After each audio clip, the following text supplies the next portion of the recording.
Dominion of Virginia Power. John Nguyen, and I'm the project manager facilitating the meeting today.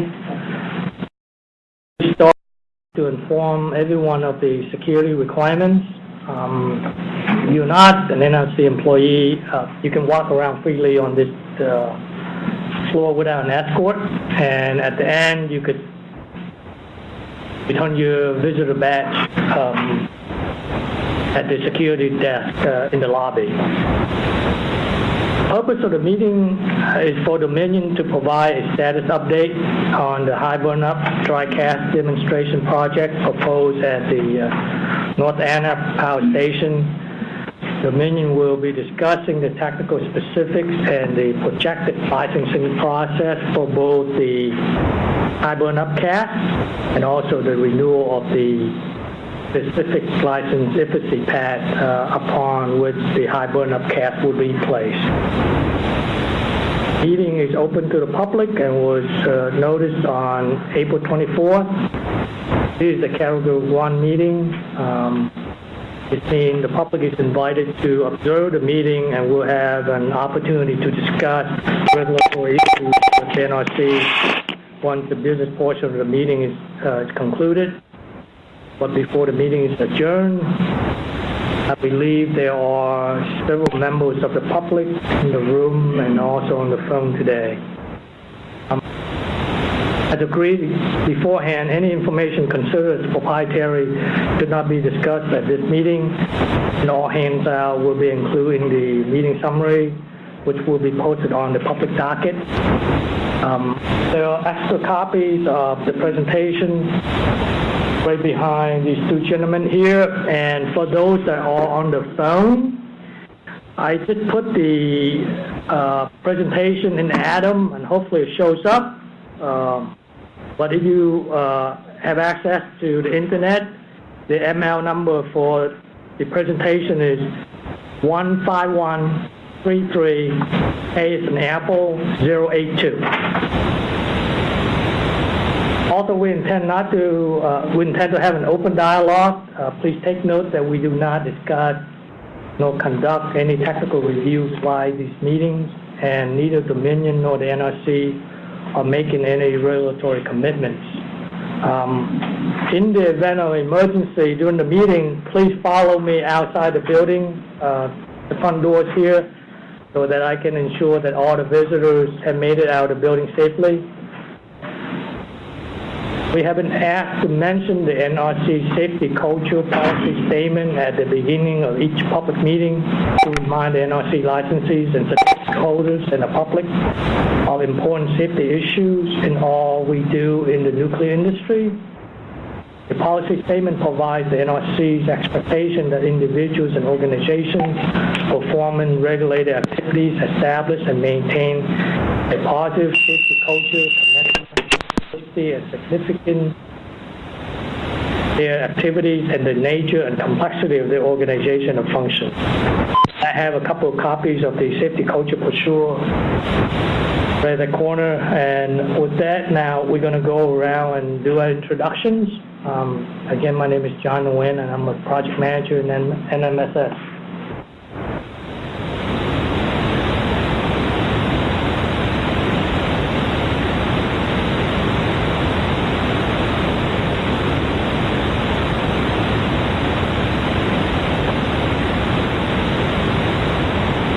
Hello? I think we lost him. I think not. I think I'm here. Can Hello? everybody hear on the phone, or? No, it's been muted. Okay. Not anymore. Listen up. In the room?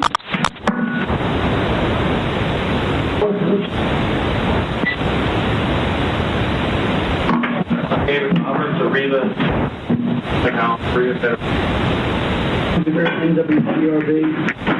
I'm sorry, we cannot hear anything.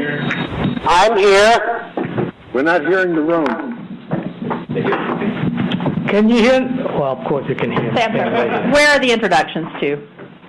Okay, let me bring the mic around. We'll move the mic for introductions. Just a moment. Jack Whitman, NRC. Joe Borowski, NRC. Sylvia Saltstein, Sandia National Labs. Brady Hanson, Pacific Northwest National Lab.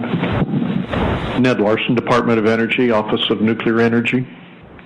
Corey Macalusa, Department of Energy, Office of Nuclear Energy. Alex Santos, NRC. Roger Rahimi, Chief of Criticality Shielding Risk Assessment, NRC. Ricardo Torres, NRC. Chris Allen, NRC. Christian Araguas, NRC. Christian Jacobs, NRC. NRC. Joanne Ireland, NRC. Terry Pickens, Excel Energy. Rod McCullum, Nuclear Energy Institute. Vikas Narayanan, Arriva TN. Jim Wood, Exelon. Rod Gupta, Riva Federal Services. Armando Merlin, Arriva TN. Did we get everyone in the room? Great. Well, again, I'm Michelle Sampson in the Division of Spent Fuel Management. I'm the Chief for our Spent Fuel Licensing Branch, and I'd like to welcome Dominion to this meeting. We really appreciate the opportunity to have a pre-application meeting to discuss both the high burn-up dry storage research project and your pending license renewal application. We are very interested in your plans for the high burn-up research license amendment and look forward to that discussion. We also have recently completed the Calvert Cliffs site-specific license renewal, and we welcome the opportunity to discuss your planned license renewal application and the programmatic changes that we've been making to better be able to perform license renewal reviews. With that, I think we're ready to turn it over to Dominion. I think you wanted to check my name first, don't you? Oh, I apologize. For those on the phone, please introduce yourself. Thank you. My name is Marvin Lewis. I'm a member of the public. And this is Chris Banovac at the NRC. John Kessler, EPRI. Jim Williams, Dominion. After John Kessler, who else, please? This is Jennifer Davis, NRC. Jim Williams, Dominion. Huda Kavanek, NRC. Zeta Martin, TVA. Chris Cummings, NEI. Solomon Gilmore, California. Colin Drain, U.S. Consulting. Erica Gray, Virginia Sierra Club. Anyone else? Ace Hoffman, North County, Newbury, North County. John Scaglione, Oak Ridge National Lab. Rick Morgul, Ramona, California.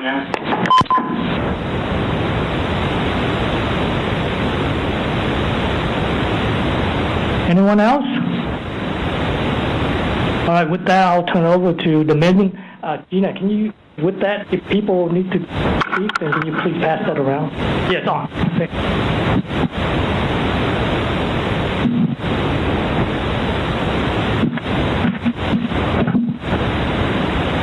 Okay, thank you for that.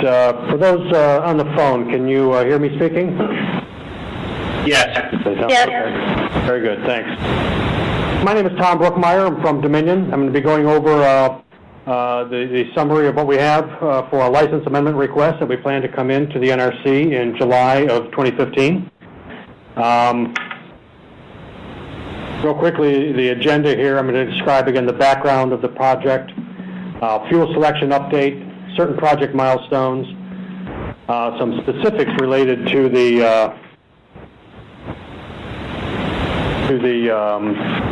cask itself and confinement boundaries, what license changes we would expect to have coming in. I'm going to talk again on some in situ gas sampling that we've touched on the previous two meetings. And then Rich Ritter is going to take over and talk a little bit about SSE license renewal and how that interrelates to this license amendment request. We have some interrelated challenges that we want to bring forward and to your attention. Some very brief background. Right now, we're talking about a high burn-up research and demonstration project for storing fuel, high burn-up fuel in a TN32 cask at North Anna. Storage of high burn-up fuel is not new. It's being done all over the country. However, we're looking for some confirmatory data on high burn-up, and this is a program designed to provide some of those confirmatory data, realizing that there are also lots of laboratory data being obtained from high burn-up fuels as well. This is going to provide the confirmatory data for some of those research projects that are underway. Throughout this demonstration cask and through the license amendment process, this cask will be somewhat segregated from other TN32 casks by name by calling this the TN32 HBU cask. HBU is an acronym, of course, for high burnup. This is going to be applied at the North Anna ISPC, the site-specific license at pad number 1 for North Anna, which is what's shown here in the right-hand side of this slide, the picture.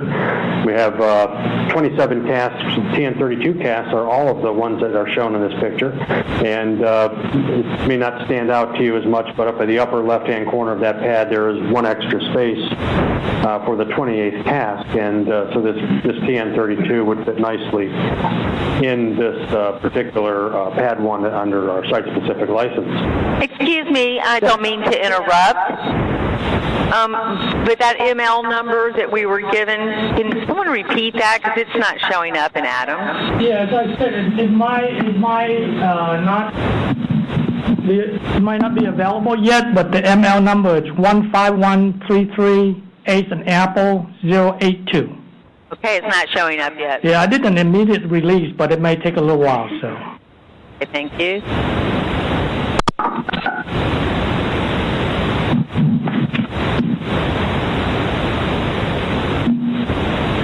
This program is designed to provide valuable data for storage of high burnup fuel, and those fuels in particular greater than 45,000 megawatt days per ton. Fuel selection process is completed. We have a mixture of high burnup fuels ranging from 3.59 weight percent to 4.55 weight percent initial U-235. Average assembly burnups are ranging from 50 gigawatt days per ton to 55.5 gigawatt days per ton. And as of July 1st, 2017, the significance of that date is that the loading is planned for July of 2017. We're anticipating or calculating a payload heat load just under 37 kilowatts. Decay times for the fuel range from 5.3 years to 30.2 years. And assembly decay heat values will range from 696 watts to 1,500, or just greater than 1,500 watts, with an average assembly decay heat of approximately 1,155 watts. Heat cladding temperature estimates during the drying process are expected to be approximately 340 degrees, or in that range, 340 to 350 degrees centigrade. I think the highest average, or the highest peak so far calculated is 348 degrees, which really during the drying process is actually somewhat lower than expected. Typically, we try to get under 400 degrees centigrade, so we're right in line with normal drying practices. The slide here shows a depiction of what the design loading plan is. It doesn't have the actual fuel assembly IDs identified, but it does give the mixture of the fuel as shown in the cask. And you can see here each of these blocks represents a specific basket cell location within the basket of the cask. We've got a mixture of Zerlo fuel, M5 fuel, and low-tin Zerk-4 and Zerk-4 fuel. Each of these locations also indicates the burnup of the fuel, the weight percent, initial enrichment, how many cycles the fuels are rated, and how long the fuel was decayed, and what its anticipated heat load is as of July 1st of 2017. Also shown here is the strategically placed locations for thermocouple lances, which will monitor the temperature of the fuel itself. This is going to be an indication of what cladding temperature is. We're not doing a direct measurement of cladding temperature, but we're measuring the axial profile of temperatures within the cask in the altitude locations within the fuel assemblies. And there are 7 thermocouple lance locations. And again, they're strategically located to be placed within certain fuel assemblies in certain locations within the cask to give a very good depiction of the axial profile, both axially and radially within the cask. So we'll have a good understanding of the temperatures within the cask and also how well those temperatures benchmark against currently developed analytical methods.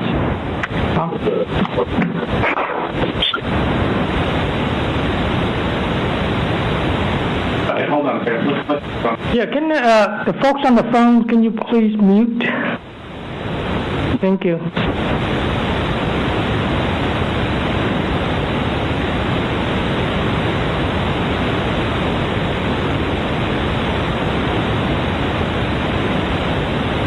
Hold up a second, please.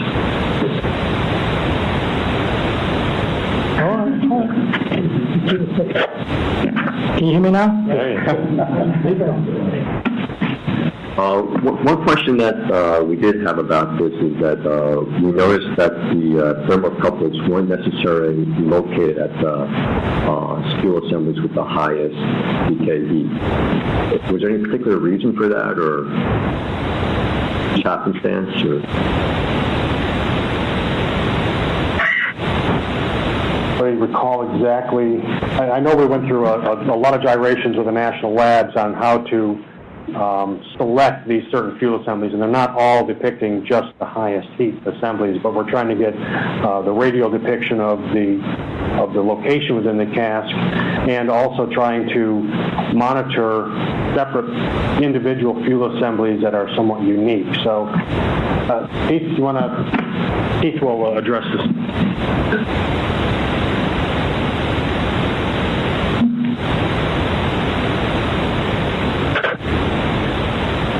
Keith Walgrove, Pepper. Yes, Tom, that's generally it.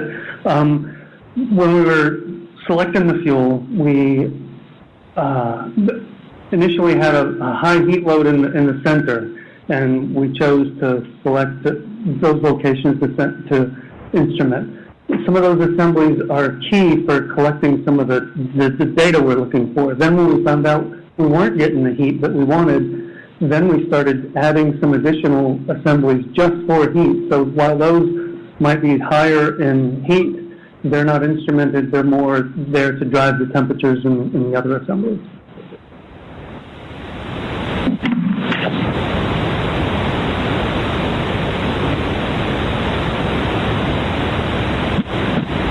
Certain project milestones, and some are near term here. In June of 2015, we plan to complete sister rod retrieval at North Anna. We've already completed the Ariba sister rods removal in January of this last year. And I'm not spending a lot of time talking about sister rods, but I'll certainly entertain any questions you might have regarding sister rods. We plan to submit our license amendment request to the NRC by the end of July, by the end of July of this year. First quarter of 16, we plan to ship the sister rods that have been removed to a national laboratory for further evaluation. In January of 17, we're targeting for NRC to complete the review of the license amendment request.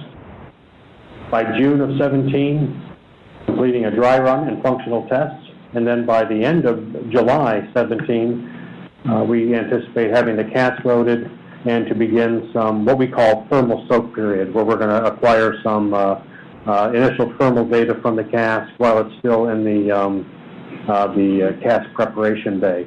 And this will also include some cavity gas samples as well. And then by sometime around mid-August, we plan to emplace the cask at the ISFC in August of 2017.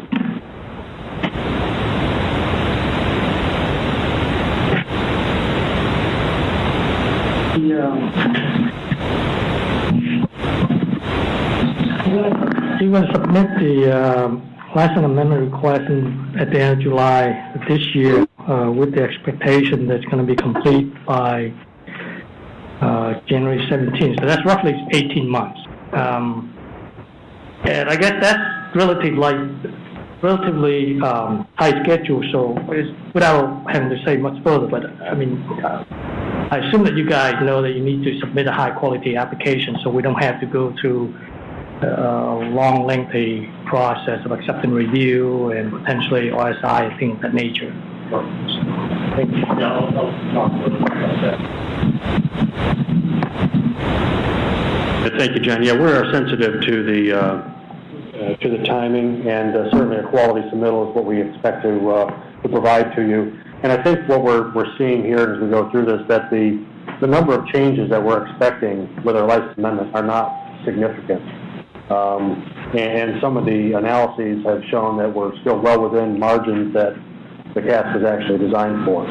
So we're not pushing the envelope, so to speak, but the one area that is going to be perhaps new and fresh to the NRC would be the monitoring of the thermocouple lances. So we want to make sure that we're really clear and clean on that.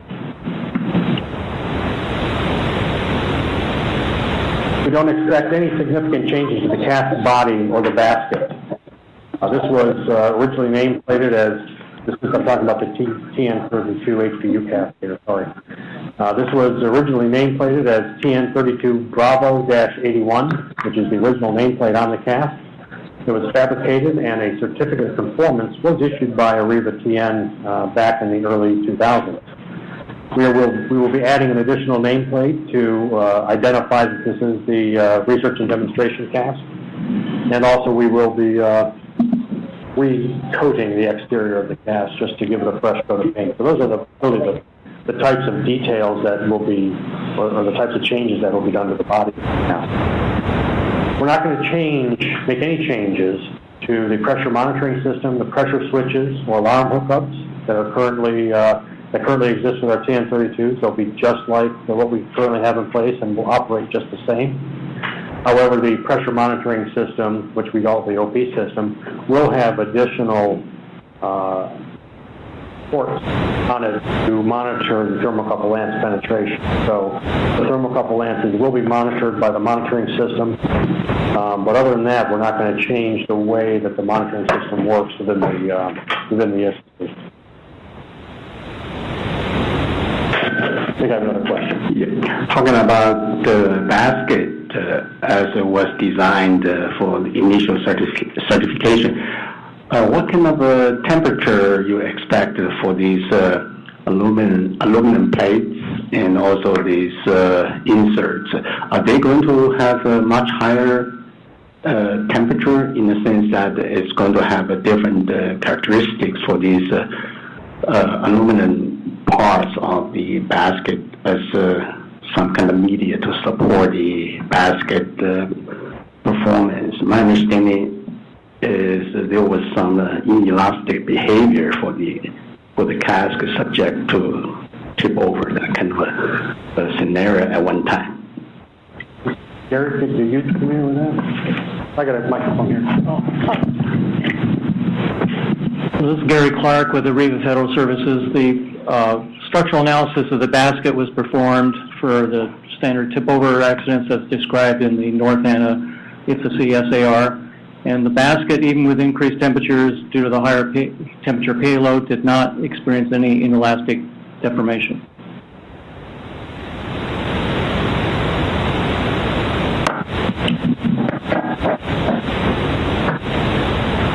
Other physical changes to the TN32 HPU cask include 7 thermocouple ports to be added to the lid. Confinement will be maintained by dual metallic seals, which are similar, if not exactly the same, as the port cover dual metallic seals described in the original TN32 FSI. We will have additional helium lines, as I mentioned, that will be connected to the overpressure system. The top neutron shield, which is a poly shield that normally sits flush on top of the lid, will be elevated slightly to provide space for the thermocouple wiring and the OP system tubing. For the environmental cover, we're also going to add an additional handway to permit access to the vent port for subsequent gas sampling at the pad. That way we don't have to go through the evolution of removing the environmental cover and disconnecting all of the attendant cabling and features underneath the cover. We can just remove the handway and remove the port and take a sample. That would be a significant time savings and significant dose savings, and allow this to be done in a much smoother evolution. One other feature is that the lid closure bolts, the 48 heavy steel bolts that hold the lid down, will be upgraded to a stronger, higher strength steel. And that's an anticipation of a future request to have this cask licensed for shipment. Have the cask and its payload are sent off to a facility for additional future fuel inspection. So we're trying to think ahead of what features might be needed for transportation, even though we're not seeking transportation at this point. And one of those is to increase the strength of those bolts. Of course, that's going to be a separate action under license, not part of this current license amendment request.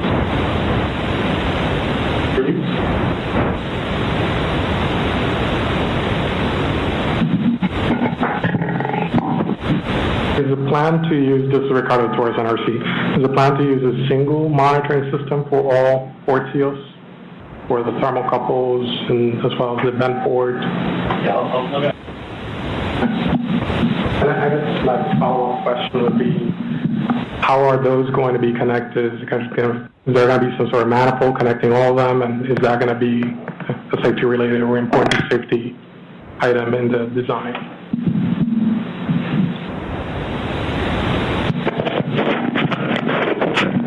This is David Chen again, NRC.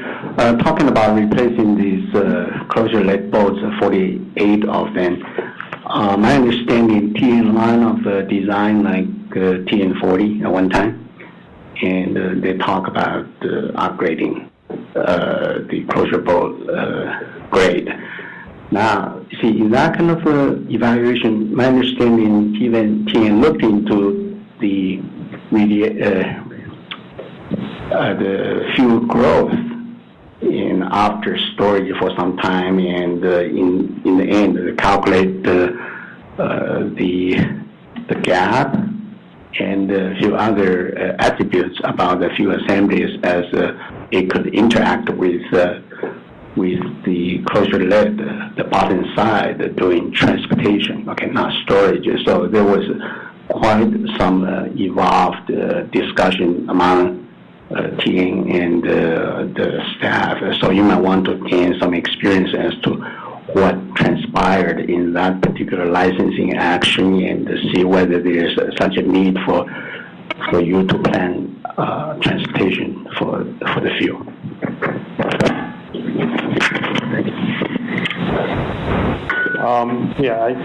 Thank you for that. We'll certainly take a look at the irradiation growth. Right now there is quite a bit of headroom inside the cask for the fuel, for storage only. I understand, yeah. But then getting back to the monitoring, we do plan for the OP system the originally designed OP system to monitor all of the port seals as well as thermocouple seals. And I'll show a picture of how that works as we go on here. The actual monitoring itself, there's going to be the pressure switches will be located in a NEMA box on the side of the cask. But there will be a separate NEMA box on the other side, which is not related to the tech specs, and that's going to have the data logger and the ability to monitor the electrical data and output from the thermocouple lances. So I'll show you how all that interrelates in one of these depictions here as we go through this, and maybe that'll clean up the rest of the question for you. We're getting right to it. Talking about the confinement boundary for the TN32 HBU cask, we're maintaining the same, the original TN32 design with the following additions. Thermocouple sleeve inserts the head and lance, and the thermocouple is based on a design that's used in many PWR applications.